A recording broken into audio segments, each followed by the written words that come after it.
seguindo a mesma dinâmica, eu gostaria que, em 5, 7 minutos, você fizesse uma pequena introdução, também em termos de detecção, diagnóstico, onde estamos, para onde estamos indo. Por favor, Mariana. Então, eu queria agradecer o convite, é uma honra estar aqui. O câncer é uma doença do genoma, né? A gente já viu isso, que o câncer é uma doença do genoma, onde nosso genoma começa a ter problemas, né? Que a gente chama das mutações, né? Ele começa com uma célula que, em algum momento, ela teve tantas mutações que ela começou a crescer de uma maneira desordenada. E, a partir disso, essas células começam a, cada vez mais, ficarem mais mutadas e mais mutadas e mais mutadas. A detecção do câncer, a gente está falando isso agora, né? Quer dizer, quanto mais precoce você detecta o câncer, isso quer dizer que você está no início dessas mudanças, que elas não são tão grandes como se você detectasse o câncer já dentro de um tamanho que você pode detectar por qualquer método. Então, quanto mais cedo você detecta, e quando você detecta essas mutações, mais fácil você pode ter o tratamento com as novas drogas personalizadas, por exemplo. Como é que você faz isso? Hoje a gente sabe que a genômica, né, e depois o sequenciamento, ele veio para ficar, e cada vez mais fácil a gente sabe detectar essas mutações. Então, o problema todo que, até agora, a gente sempre detectava o tumor com certo tamanho, inclusive tumores, assim, essas mudanças genéticas, a gente detectava já quando o câncer ele já tinha um tamanho tão grande em que certos medicamentos não tinham mais o que fazer dentro deles. Então, a tendência é o quê? É que você não detecte ele de uma maneira em que você teve um sintoma clínico, ou você teve um achado, ou você teve um toque, alguma coisa desse tipo, mas de uma maneira em que ele esteja tão pequeno, em que você já pode fazer uma rápida intervenção.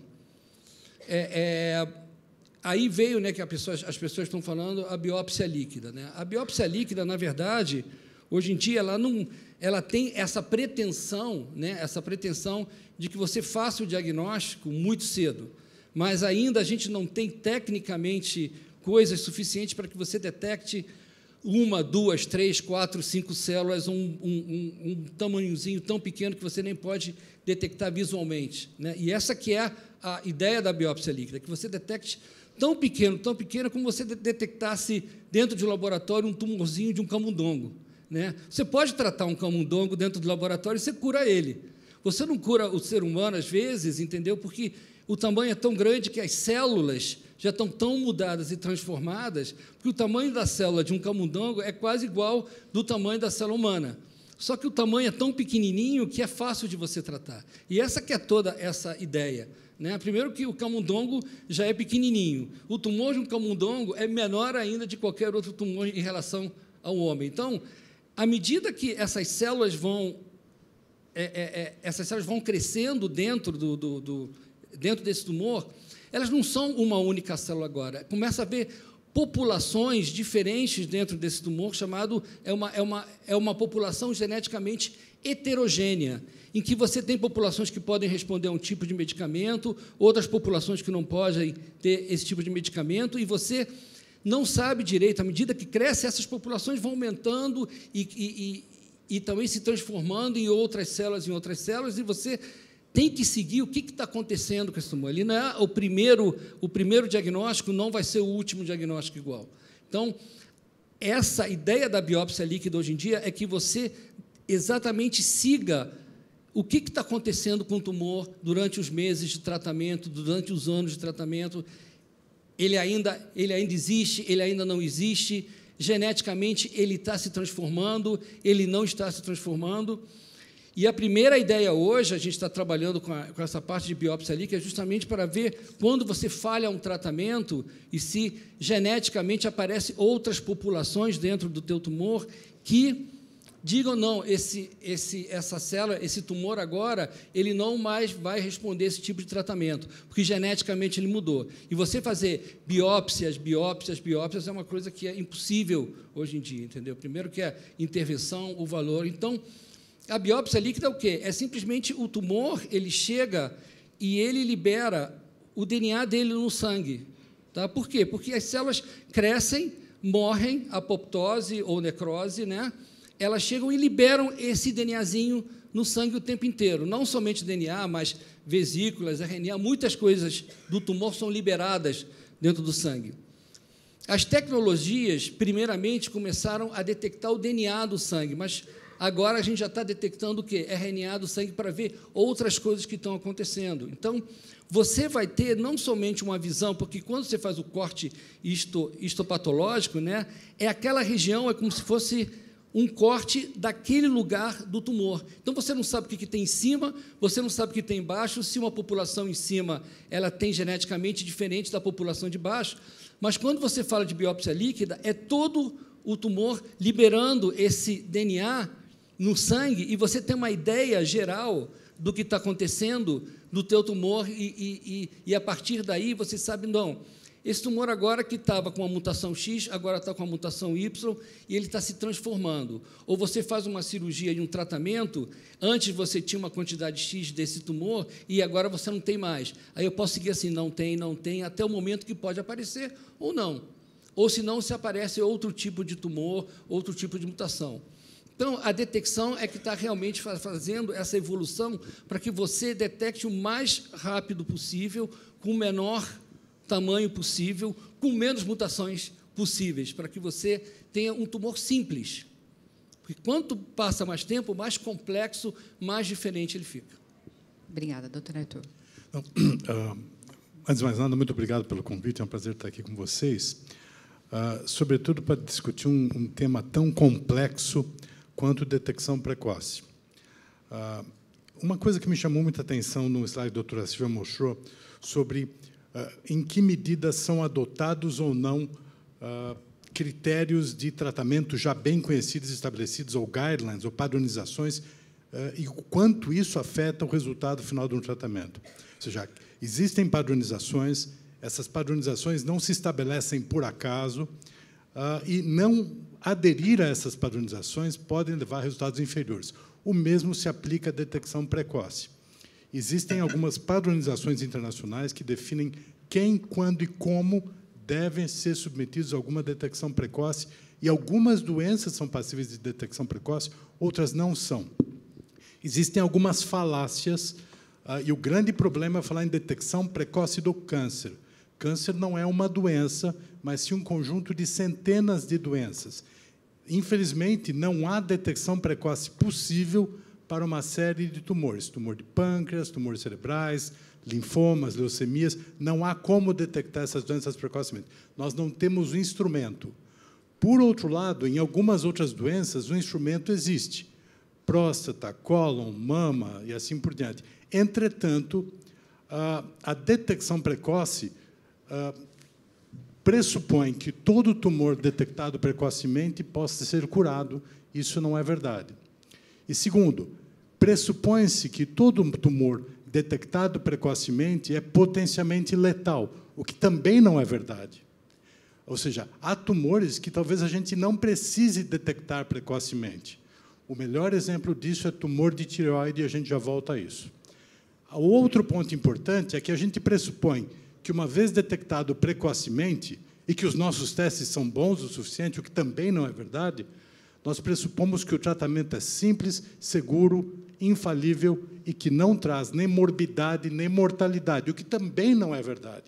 Então, um exemplo muito típico que se discute muito agora é, por exemplo, algumas vezes nós descobrimos carcinomas ductais in situ com mamografias, mas a maior parte desses tumores talvez não levasse essa mulher à morte, e, eventualmente, essa mulher é submetida a cirurgias, eventualmente a radioterapias desnecessárias, o que não só é ruim para a pessoa, mas onera demais o sistema. Do ponto de vista de tumor de próstata, a mesma coisa é verdade. A gente está discutindo há pouco o papel do PSA. O PSA já foi discutido, já foi descrito em alguns estudos científicos, algumas revistas científicas, como PSA, promotor de estresse e ansiedade.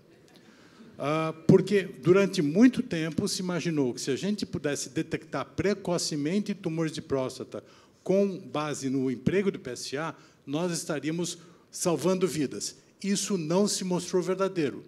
Uma parte dos tumores que é detectado precocemente não levaria os pacientes a morrerem desse tumor. E, além disso, o tratamento do tumor de próstata não é tão simples. Ele envolve, frequentemente, uma cirurgia que pode levar à incontinência temporária ou definitiva, ou seja, talvez você pegue um homem que está andando por aí, que tem uns 60 anos, se detectou um tumor precoce de próstata, que não o mataria, porém, a partir daquele dia, ele vai usar fralda para o resto da vida. Ou, eventualmente, leva à impotência. Então, talvez esse homem fique impotente, ou talvez impotente e incontinente. Então, nós temos que tomar cuidado, porque a gente assume que a detecção precoce leva à cura por métodos simples, seguros e infalíveis. Por exemplo, para câncer de pulmão, existem estudos que mostram que, para determinados grupos, a realização anual de uma tomografia helicoidal de baixa dose possa reduzir a mortalidade por câncer de pulmão. Mas ela reduz 3 casos em cada 1.000 examinados. E 97% dos casos em que a tomografia é anormal, ela é anormal, mas não tem tumor. Então, vários pacientes, por um problema do nosso método de detecção precoce, serão submetidos a exames adicionais, eventualmente biópsias invasivas, eventualmente até cirurgias fúteis.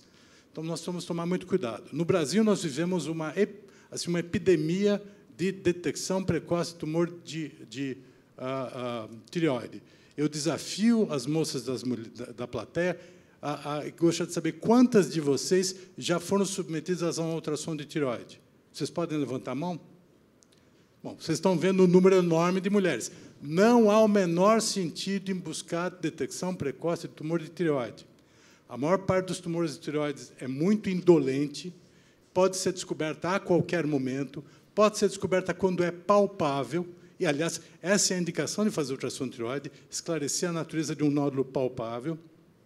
E, por outro lado, os tumores agressivos de tireoide são tão agressivos que, para eles, não há detecção precoce. Então, hoje, as mulheres fazem desnecessariamente um método que onera o sistema. Frequentemente, o método é inconclusivo, porque ele nota um nódulo e não consegue definir se ele é tumor ou não. Com isso, se faz uma punção. A punção, às vezes, é inconclusiva. E aí o médico diz, olha, não dá para a gente saber se é tumor ou não, só operando. E as mulheres vão ser submetidas à cirurgia. O caso emblemático é o caso da Cristina Kirchner. Alguns anos atrás, a presidente Dilma tinha tido um tumor, o Lula tinha tido tumor, e aí foi a vez da Argentina. Ela não podia ficar atrás. Onde já se viu a Argentina ficar para trás e ter um presidente que não tem câncer. Então, ela fez um ultrassom, viu-se um nódulo, foi realizada a punção, e a punção foi considerada positiva. Então, Cristina Kirchner foi operada. Acontece que, na avaliação definitiva, ela não tinha tumor. Na ocasião, eu fui entrevistado e eu expliquei para a repórter o seguinte, a tireoide hoje é a amígdala do século XXI. Na minha geração, ninguém chegou aos 10 anos de idade com amígdala.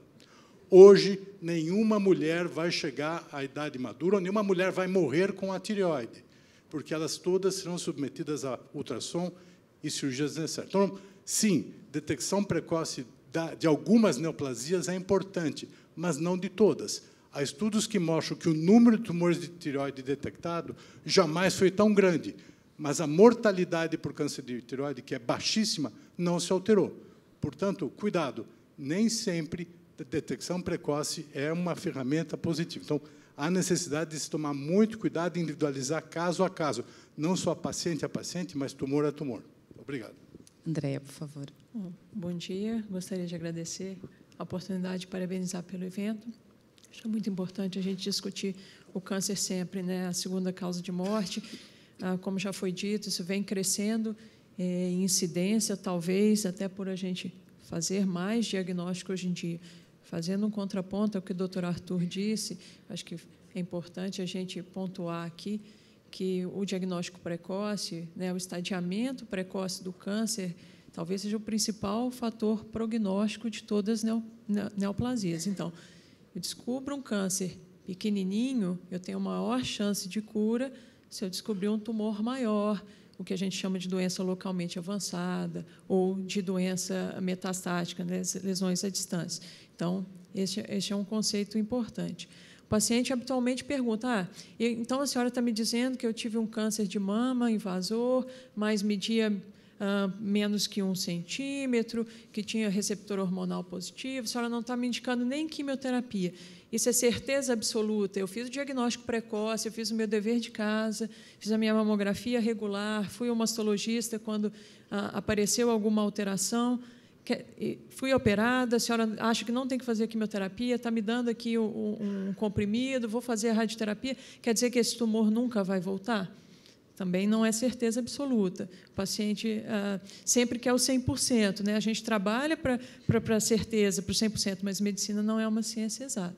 Então, isso é outra coisa que tem que ficar clara. Às vezes, eu trabalho muito com melanoma. Às vezes, o paciente chega, um pequeno melanoma, pouco profundo, uma lesão bem superficial, foi retirado, operado da maneira correta. Existe a possibilidade de uma recidiva. Infelizmente, existe a possibilidade de uma recidiva. Mas é claro que o resultado deste paciente que descobre precocemente um câncer é muito melhor do que aqueles que descobrem uma doença avançada. O tratamento, por vezes, é muito mais simples, ele vai envolver, muitas vezes, apenas uma abordagem cirúrgica, e aí a gente diminui, talvez, morbidade, a gente diminui custo, a gente não vai submeter pacientes a tratamentos como quimioterapia, radioterapia. Esse é um ponto. O segundo ponto que eu acho que a gente tem que discutir, a doutora falou muito bem na palestra de abertura, a questão da educação médica.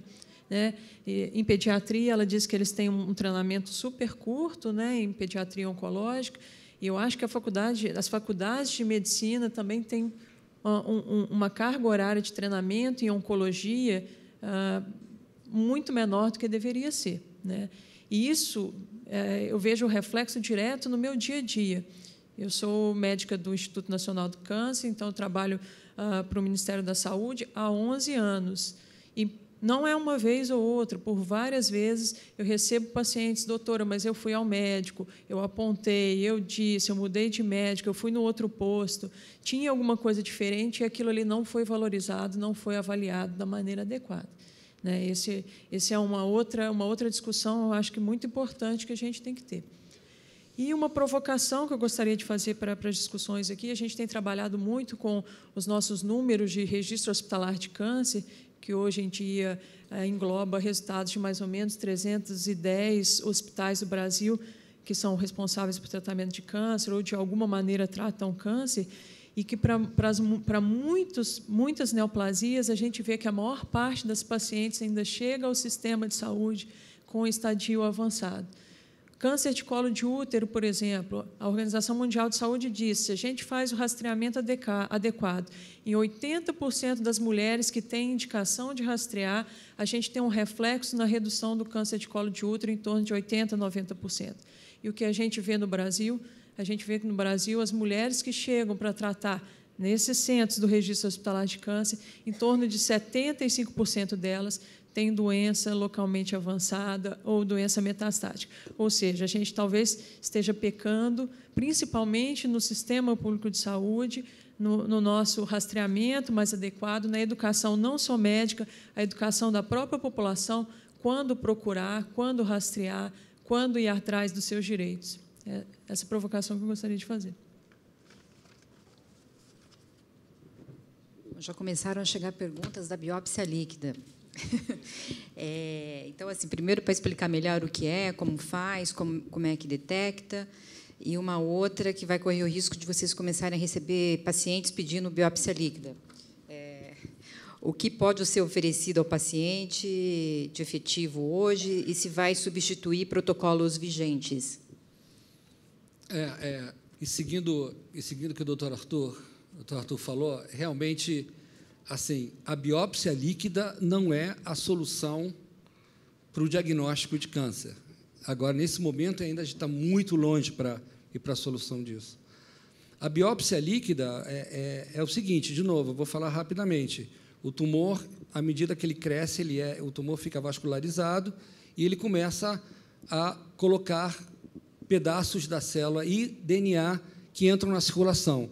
A quantidade de DNA tumoral é tão baixa, tão baixa, tão baixa, que você precisa de técnicas ultra sensíveis para que você detecte esse DNA e técnicas ultrassensíveis e muito boas para que você consiga ver se essas mutações são verdadeiras ou não. Às vezes, é uma coisa assim, parece quase homeopático a coisa, de uma certa maneira.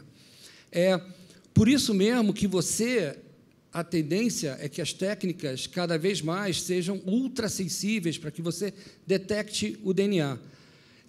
A biópsia líquida ela vai ser utilizada muito mais para tumores que mutem muito rapidamente do que tumores que sejam mais indolentes, porque geneticamente eles vão estar mutando, e isso é muito importante para que você saiba durante a progressão da doença também.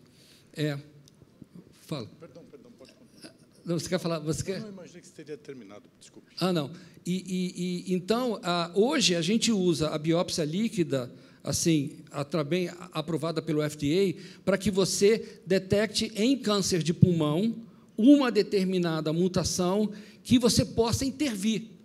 Porque, se você encontra essa mutação no câncer de pulmão, chamada T790M, você pode intervir com outro medicamento. Se ela aparece, você pode intervir e você não precisa fazer rebiópsias para que você detecte esse tipo de mutação. Mas hoje ela é um exame complementar. A biópsia sólida continua... Completamente complementar, e não deve ser utilizado simplesmente, eu quero fazer uma biópsia líquida. Isso não existe.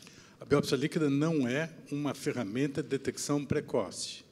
Os estudos atuais, e a gente acompanha tanto o trabalho do Mariano, o nosso serviço também tem um laboratório de ciência básica empenhado em realizar biópsias líquidas. A biópsia líquida tem, hoje, uma indicação extraordinariamente precisa e selecionada para pacientes muito incomuns, que correspondem a 2, 3, 15%, dependendo do tipo de mutação que você está estudando, de câncer de pulmão metastático. E, nesses casos, a gente procura verificar se existe a presença de um determinado defeito para o qual nós possamos usar uma medicação específica. Então, são casos altamente selecionados. Para esses casos, é uma ferramenta extraordinariamente valiosa, mas ainda hoje não é um tipo de ferramenta que vai ser usado de forma indiscriminada e, sobretudo, não substitui, por exemplo, uma biópsia de mama ou de próstata para diagnóstico de uma doença inicial. Só deixando claro uma coisa em relação ao que eu disse antes, obviamente não é bom que a gente detecte tumores grandes. A questão é, nem sempre a detecção de um tumor microscópico se traduz em vantagem. É nesse ponto que a gente precisa ter cuidado. Ao mesmo tempo, nós vivemos uma fase quase esquizofrênica da medicina. Durante muitos anos, sobretudo no início do século XX, as cirurgias de câncer de mama eram extraordinariamente arrasadoras e mutilantes. E a técnica permitiu que, progressivamente, as cirurgias de mama fossem cada vez menores, cada vez buscassem um resultado estético melhor. E o mesmo se aplicou à remoção dos linfonodos axilares. Então, hoje, idealmente, para casos precoces, se pode fazer uma cirurgia muito pequena na mama e retirar-se um linfonodo sentinela. É uma cirurgia absolutamente conservadora. E, ao mesmo tempo, de forma absolutamente paradoxal, esquizofrênica e sem sentido nenhum, aumentou, não só no Brasil, mas também nos Estados Unidos, o número de mastectomias bilaterais profiláticas, de uma forma absolutamente sem sentido. Então, assim, muito cuidado em tentar prevenir uma doença que não existe, prevenir uma doença que não acontecerá, sobretudo através de procedimentos eventualmente mutilantes e injustificados. A gente não pode ter uma espécie de cancerofobia, para usar um termo que o Bernardo mencionou, e, baseado nisso, ultrapassar, e eu volto àquele exemplo da doutora Silvia, aquilo que é padronizado, aquilo que reconhecidamente traz benefício. Ou seja, o médico não pode atuar com base no medo de uma paciente desenvolver um câncer de mama bilateral, quando aquele medo não é real. Só um comentário a respeito da biópsia líquida. Então, assim, hoje em dia ainda não existe a gente ir ao laboratório, colher um vidrinho de sangue e sair dali com um diagnóstico de câncer, né? Muitas vezes o paciente vai até o médico e fala: eu quero um exame completo, quero um marcador tumoral, né? E não é isso, não vai ser assim, né? Mesmo o marcador tumoral para detecção precoce, ele tem muito mais valor no segmento do tratamento de pacientes do que para detecção precoce.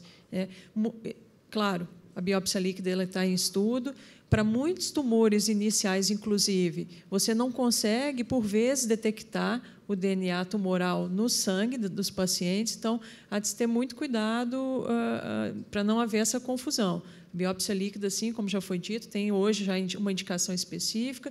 Ela vai crescer à medida que ela tem sido estudada em protocolos de pesquisa, mas ela ainda não se presta ao diagnóstico do câncer. Tem uma pergunta que é ainda mais ali base, né? A medicina humanizada poderia ser um fator contributivo para a detecção e até para a prevenção do câncer, bem como para coibir exames e testes necessários? Porque é isso também, né? É o que você comentou. Muitas vezes, na atenção primária, né, você não tem essa escuta. Por vezes, o médico ele tem que atender um número excessivo de pacientes, não tem o tempo de escutar adequadamente, não tem o tempo de examinar adequadamente o paciente, conversar com o paciente, com sua família. Eu falo, e muitos médicos repetem isso, é muito mais fácil você indicar um exame do que você dizer que aquele exame não é necessário e explicar por que ele não é necessário. É mais difícil entendimento, você leva mais tempo, então muitos acabam pedindo determinados, vamos fazer então uma ressonância, vamos fazer uma tomografia. É muito mais difícil eu explicar. Não acho que o senhor tenha que fazer uma tomografia nessa situação. Isso não vai fazer nenhum diagnóstico, a gente vai onerar o sistema, esse exame é desnecessário. Essa conversa é muito mais difícil do que eu preencher uma guia, entregar para o paciente, por favor, se dirija ao setor de radiologia e marque seu exame. Então, a humanização, claro, ela é importante. Agora, tem uma pergunta que acho que é uma angústia de todo mundo, e também acho que vocês não vão ter uma resposta, mas acho que dá uma discussão interessante. O que o paciente pode fazer quando ele percebe que o posto de saúde não valoriza o seu sintoma? O que os médicos podem fazer para ajudar esses pacientes que ficam desamparados pelo sistema público de saúde? De novo, como o Bernardo disse, assim, a gente teria que ter uma atitude diferenciada, talvez, do Estado, né? A gente reformular toda a política de saúde, reformular a assistência primária, que eu acho que... eu moro numa capital e eu vejo coisas absurdas acontecendo. Eu fico imaginando, gente, se eu estou na cidade do Rio de Janeiro, né, que é a segunda maior cidade do Brasil, que, né, tem um certo prestígio na medicina, e isso acontece, imagino o que acontece no interior, né, nas áreas rurais. Então, teria que ter uma reestruturação mesmo, né, uma reformulação da carreira médica, uma reformulação assistencial para que a gente possa melhorar a nossa atenção primária, né? Agora, em termos de assistência, é gritante, né? Já conheço algumas pesquisas, acho que de câncer de mama, mostrando resultados do sistema público e privado.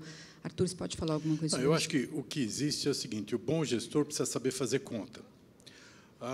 E, como também mencionou o Bernardo, em países pobres, que não é o nosso caso, então, falando de Suécia, Noruega, Dinamarca, Inglaterra, são países menos favorecidos do que nós. Eles são obrigados a fazer conta, porque eles sabem que o dinheiro é finito. Então, eles sabem que, como todo dono de casa, ou toda dona de casa, ou todo pai de família, sabe que precisa fazer conta. Nem sempre eu posso fazer tudo aquilo que eu desejo, então eu preciso otimizar os meus recursos. Então, o bom gestor vai definir políticas gerais e políticas de saúde que façam sentido, evitando desperdícios e focando recursos onde eles são necessários, de forma a poder, de fato, garantir um mínimo de qualidade e prontidão, ou seja, não basta ter qualidade, mas tem que ser rápido para todas as pessoas. Eu preciso me perguntar, eu devo construir 12 estádios de futebol para a Copa do Mundo ou devo focar em saúde e educação? Então, assim, a questão é muito simples. A gente precisa que eles aprendam a fazer conta. Fazendo conta, com certeza, é absolutamente possível promover uma saúde de melhor qualidade. Agora, de uma maneira totalmente aleatória e assim, despreparada, seguramente nós vamos continuar caminhando na direção que nós estamos caminhando até hoje. Hoje, na Folha, o Dr. Paulo Hoff tem uma entrevista dele que ele coloca justamente isso, que a sociedade também tem que se apossar desse debate, né? Vezes, não dá para deixar só no gestor, né? É isso que a Andrea estava dizendo. Às vezes você passa horas explicando para um paciente por que aquele exame ou aquela cirurgia não são necessárias. Ela fala, mas eu quero fazer, afinal de contas, eu não estou pagando. Quer dizer, alguém está pagando, alguém sempre paga. Se não é você, é o seu seguro, é o seu convênio, é o governo, mas alguém sempre paga, e, de alguma forma, a sociedade, de uma forma geral, será prejudicada por cada vez que um exame fútil é feito. Porque, como os recursos são finitos, quando a gente gasta no que precisa, vai faltar onde não precisa, vai faltar onde precisa. Não existe mágica, né? Isso sem levar em consideração os custos cada vez maiores da prestação de uma medicina de boa qualidade. A inflação médica é muitas vezes maior e cresce muito mais aceleradamente do que a inflação real.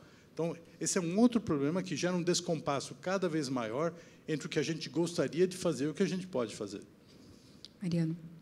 Então, lá no FRJ, né, a gente está com um problema lá na oncologia, em que eu tenho várias fontes, centros de pesquisa, que eu queria colocar testes genéticos lá dentro, né? Então, testes simples para fazer um Carrais, a GFR para câncer de pulmão e câncer coloretal. Aí eu chego para o grupo de oncologia e tenho todo um projeto pronto, um certo financiamento, eu falo assim, Mariano, não adianta, porque a gente não tem os medicamentos para você usar na medicina personalizada. Então, a gente está muitas vezes muito avançado em todos esses testes, biópsia líquida e testes genéticos, mas a população não tem nem acesso ao próprio medicamento em que a gente vai testar. Então, assim, às vezes o medicamento e os testes eles têm que entrar juntos, e isso não está acontecendo na rede pública. Então, a gente tem uma quantidade muito pequena de gente tendo essa medicina de excelência, essa medicina personalizada, e, ao mesmo tempo, a gente tem uma população que está ainda 20, 30 anos fazendo um tipo de quimioterapia que já poderia estar um pouco melhor. Isso é uma coisa complicada. Tem uma outra pergunta aqui. Existem muitos médicos que solicitam exames de sangue para detectar marcadores tumorais em pacientes saudáveis. Há algum valor clínico na detecção precoce do câncer utilizando esses marcadores, ou é apenas mais um gasto para o sistema? Acho que o Arthur já falou um pouco sobre isso. Isso não está totalmente contraindicado. Se você pegar hoje uma mulher que entra no centro cirúrgico para operar um câncer de mama presente, ou um homem que vai operar o câncer de pulmão, ou um homem que vai operar o câncer de cólon, você pega e colhe o sangue deles no centro cirúrgico. Eles não estão lá à toa, eles estão lá porque eles têm um tumor. O exame é normal. Portanto, o exame não se presta à detecção precoce de tumor. Ele frequentemente está normal na vigência de um tumor, às vezes até grande o suficiente para ser palpável, e, ao contrário, muitas vezes ele está alterado sem que haja uma justificativa. Então, esse tipo de exame está formalmente contraindicado assim, na rotina. E esse é um dos exemplos de desperdício de recursos que vão faltar em algum lugar. Aproveitando, Arthur, acho super interessante o que você colocou sobre esse mito, né, em alguns casos de tumores, do diagnóstico precoce, né? Quais tumores que não vai adiantar o estágio que ele for detectado? Não significa isso. O problema nosso hoje é o oposto. Nós estamos detectando doenças que, eventualmente, não precisariam ser detectadas. Isso é o caso em alguns tumores de próstata, isso é o caso em alguns tumores de mama.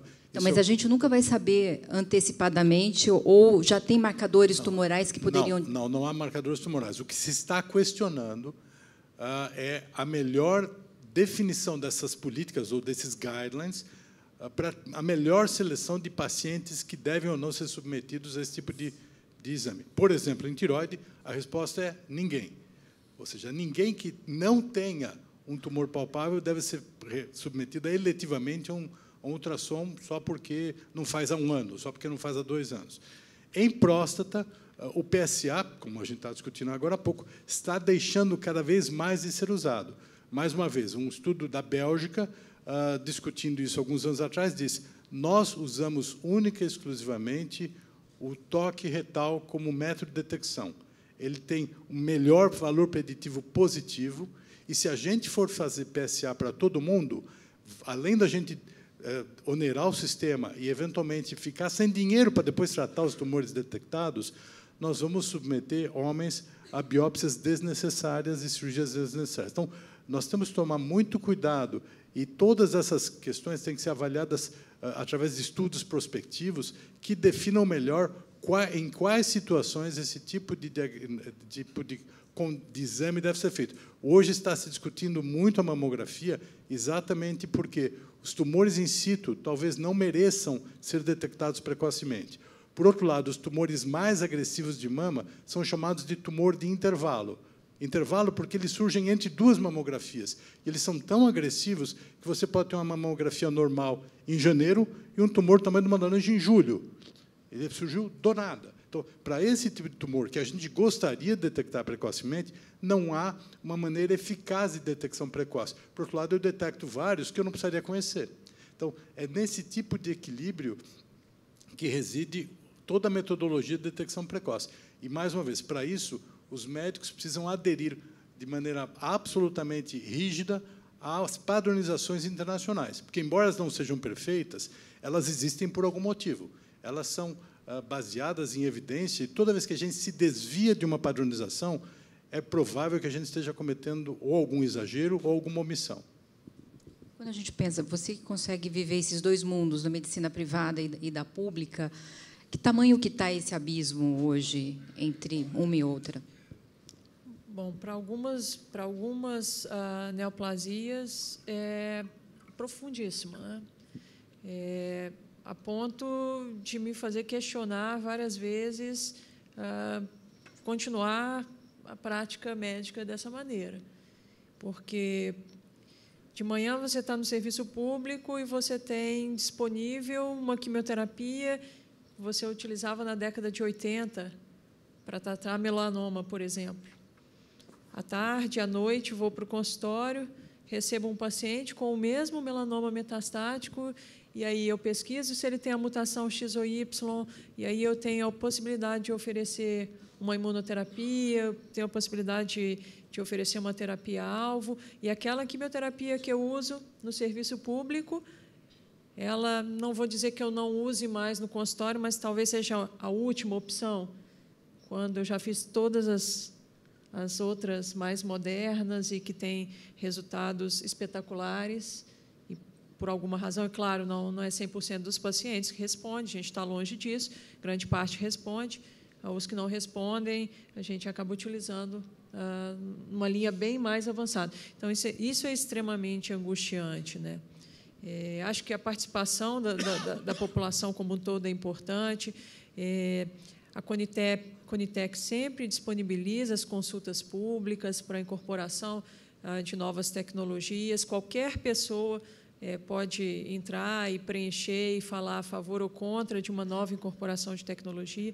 Então, acho que a participação popular tem que ser maior a cada dia para a gente conseguir vencer essas barreiras.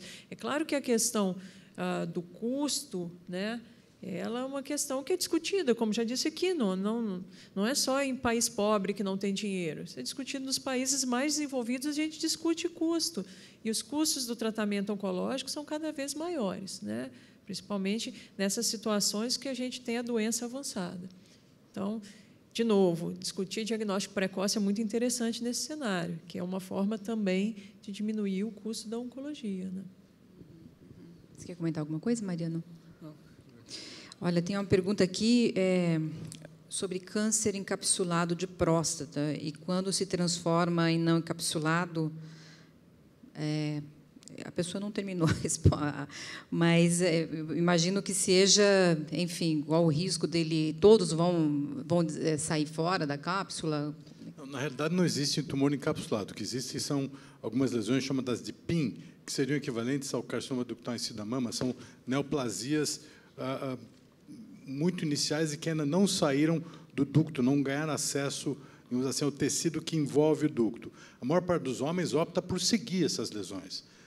Até porque, se eu tenho 65 anos e tenho uma lesão como essa, talvez eu não viva o suficiente para ela virar um tumor. E eu não quero, aos 65 anos, correr o risco de ficar impotente e usar fralda nos últimos anos de vida que eu tenho. Então, assim, a necessidade de que o médico esclareça muito ao paciente o que ele tem, quais as implicações, para que não se atue baseado num medo irreal ou numa angústia irreal, porque todo mundo conhece alguém que morreu de câncer ou sofreu e começa a formular uma fantasia de que ele passará por tudo isso. Então, cabe ao médico, e para isso ele precisa de tempo. Eu acho que essa commodity é de todas a mais valiosa, mas você precisa de tempo para poder explicar ao paciente que o que ele tem é diferente daquilo que o vizinho tem, daquilo que a amiga tem, ou daquilo que enfim, o primo tem, e isso toma tempo. Há necessidade não só de poder ouvir o paciente, que isso é absolutamente indispensável, e examinar o paciente também, mas a necessidade de tempo para explicar o que está acontecendo. Eu fico surpreso quando, algumas vezes, eu sou procurado por pacientes que estão em tratamento em outros centros há 2, 3 ou 4 anos, e eles não sabem o que eles têm.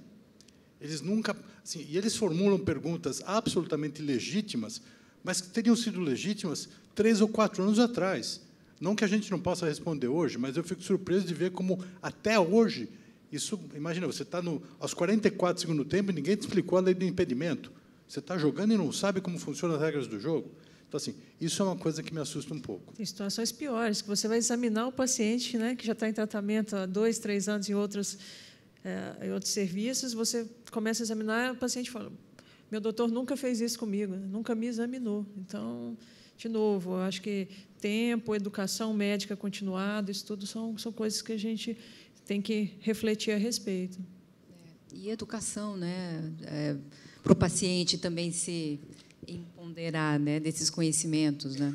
Hoje, com relação à educação do paciente, existe um problema.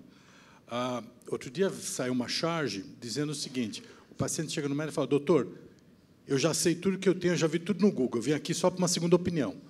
Não é? A minha opinião eu já tenho. Então, isso é um problema. Evidentemente, é fantástico que as informações estejam disponíveis. O problema para o paciente é conseguir entender ou discriminar a informação de boa qualidade da informação de má qualidade, a informação que se aplica ao caso dele especificamente, daquela que não se aplica. Então, assim, se de um lado a informação pode facilitar toda essa questão, até da relação médico-paciente e, sobretudo, das decisões que o paciente precisará tomar, é importante que ele seja, de certa forma, norteado a como procurar informação, aonde procurar informação de boa qualidade, para que ele possa ativamente deixar de ser um paciente e ser ativo em relação às escolhas que ele vai precisar fazer ao longo do seu tratamento. Tem algumas perguntas aqui que acho que são mais direcionadas para a próxima mesa, mas, se vocês quiserem comentar, doenças autoimunes prejudicam o tratamento do câncer? Doutor Lee? Bom, talvez a pessoa que fez a pergunta esteja se referindo ao tratamento com imunoterapia, por exemplo. As imunoterapias, a gente tem que ter um cuidado especial nos protocolos de pesquisa dessas imunoterapias anti-PD1, anti-CTLA4. Os pacientes com determinadas doenças autoimunes, eles eram excluídos dos estudos. Mas já algumas séries de casos, relatos de casos de pacientes com esse tipo de doença e com uma neoplasia que receberam o tratamento com imunoterapia e que conseguiram controlar a sua doença e que não tiveram uma superativação da doença autoimune, né? Eu acho que cada caso é um caso, tem que ser analisada a situação junto com o médico, o paciente, né? E as opções de tratamento, né? Não é sim ou não para essa pergunta. Tem uma outra que existe tratamento alternativo além da quimioterapia. Eu acho que entra um pouco também nisso que você falou, né? Do desperdício, que seja do dinheiro da pessoa, mas às vezes assim a pessoa vai atrás de tanta coisa que não tem evidência nenhuma que não funciona, né? Eu entendo que o paciente, e isso vale para todos nós, porque hoje nós temos o privilégio de estar aqui sentados como médicos, mas nada impede que amanhã a gente esteja sentado do outro lado da mesa, discutindo o nosso caso com outro profissional. Então, isso vale para todo mundo. E, aliás, esse é um fator que o médico jamais deve deixar de reconhecer, que essa separação médico-paciente é absolutamente artificial e aleatória. E, nesse sentido, eu entendo que o paciente procure lutar de todas as formas possíveis para garantir a sua segurança e tentar viver mais, ou tentar viver melhor. O problema é que algumas dessas formas alternativas de tratamento podem ser potencialmente perigosas, embora o paciente não saiba. Existe uma questão muito complexa chamada de interação medicamentosa, e que as pessoas imaginam que, se alguma coisa vem da natureza, ela é absolutamente perfeita, segura, e não pode fazer mal, porque ela é natural. Vamos lembrar que cocaína é natural, tabaco é natural, não é? Tudo isso, veneno de cobra, não existe nada mais natural do que isso. Então, assim, A gente tem a preocupação, e existem, inclusive, softwares que nos ajudam a fazer isso, verificar se existe interação entre drogas ou não. Algumas ervas podem prejudicar a hormonioterapia, podem tornar inefetiva a hormonioterapia, algumas podem tornar ineficaz a quimioterapia, algumas podem aumentar efeitos colaterais da quimioterapia. Então, assim, há necessidade de que cada uma dessas questões seja discutida com o médico do paciente para que se saiba se elas são legítimas ou não. Por outro lado, há algumas formas de tratamentos que a gente chama de integrativos, muito mais do que alternativos, que são reconhecidamente úteis. Meditação, acupuntura. Então, assim, há formas absolutamente válidas e reconhecidas do ponto de vista científico de se ajudar o paciente através de um recurso não, digo assim, alopático, mas muito cuidado, porque, às vezes, a gente sofre a concorrência desleal das vizinhas, das amigas e, sobretudo, das manicures, porque, frequentemente, as pacientes falam, doutor, mas... Eu falei, como é que você está tomando isso? Não, isso aqui quem me deu foi minha amiga. Então, é uma concorrência desleal, porque, com 35 anos de formado, às vezes, minha palavra vale menos que a da manicure. E eu reconheço minha assim, incapacidade de convencê-las do contrário. Mas muito cuidado, discutam isso com o seu médico, mas para isso ele vai ter tempo de conversar com você. Deixa eu falar uma coisa só importante. Isso tem a ver tudo com a nossa base genética, desculpe, e nossa base epigenética, né? Então, genética é aquilo, as mudanças genéticas, aquelas que têm mudanças no DNA. E as mudanças epigenéticas são aquelas que estão ligadas como os genes estão sendo expressos ou não estão sendo expressos, como você tem um tipo que liga um gene ou desliga um gene. Isso são mudanças epigenéticas. O câncer, muitas vezes, está ligado a essas mudanças epigenéticas que nem estão ligadas a mudanças genéticas também. E isso tem a ver com coisas que são até reversíveis, entendeu? No ponto de vista. Então, o que o Arthur, acho que fala, que eu estudo essa parte epigenética, é justamente certas coisas que te fazem bem, que te fazem feliz, fazem com que você mude epigeneticamente o teu genoma ao ponto que você pode reverter coisas que você antes não estava bem. Terapias, yoga ou coisas desse tipo, que, com certeza, hoje, muita gente está justamente trabalhando nessas mudanças que não são daquela troca de letrinhas do DNA, mas sim como certos genes estão super expressos, que são importantes para você, ou não tão expressos. E você tem que fazer essa regulagem epigenética que muita gente está estudando e muita gente quer entender como que você pode chegar a esse ponto.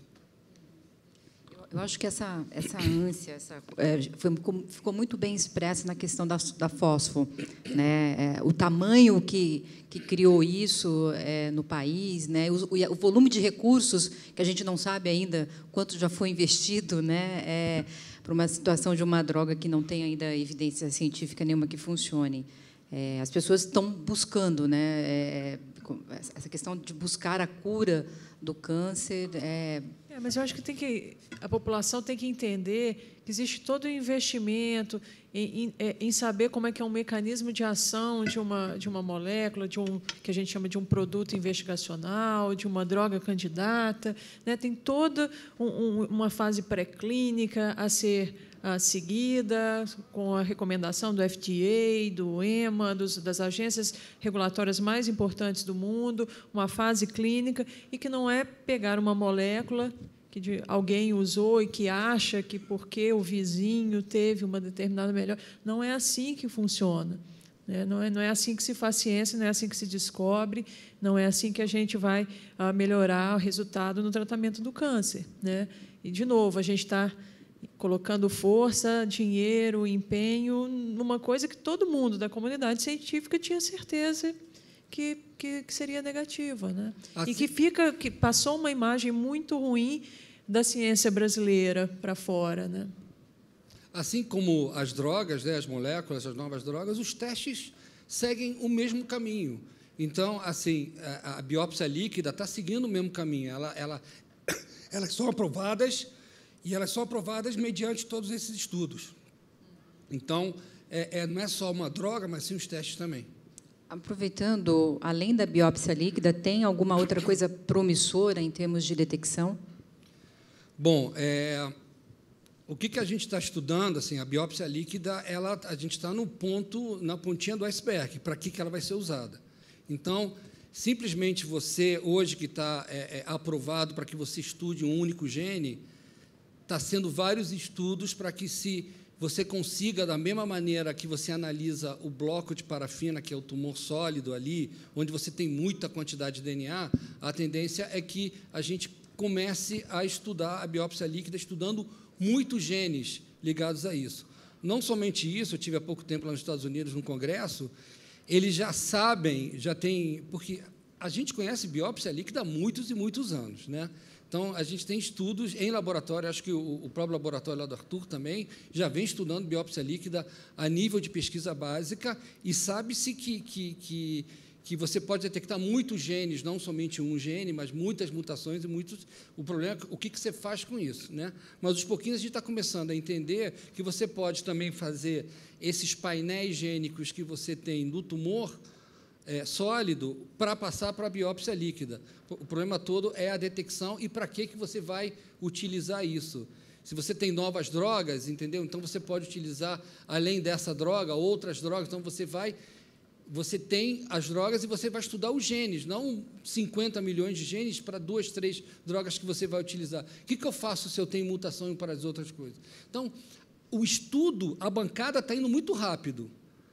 Interpretar, que são os bioinformatas, que são as pessoas que interpretam essas mutações, para que elas servem, e se você pode usar mutações de uma droga, de um câncer para outro câncer, com isso é uma coisa que está avançando, a gente está ainda na pontinha. Então, outra coisa muito importante também, e que eu tive agora, são as células tumorais circulantes, que não é só o DNA circulante, mas você saber aquela célulazinha que se despega do tumor e está rodando na tua corrente sanguínea.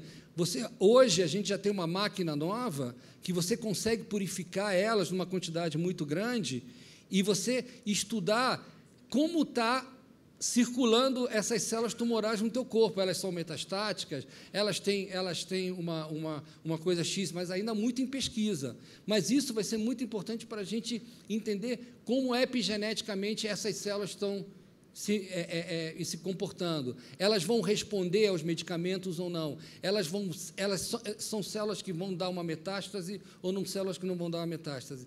Isso vai ser muito importante porque você vai entender o tumor de uma maneira geral, o que está acontecendo. Mas isso ainda é muito pesquisa, mas como está indo tão rápido a coisa, a gente vai ter novidades a cada ano que passa. Não sei se André ou Arthur quer falar alguma coisa. E nosso tempo também se esgotou.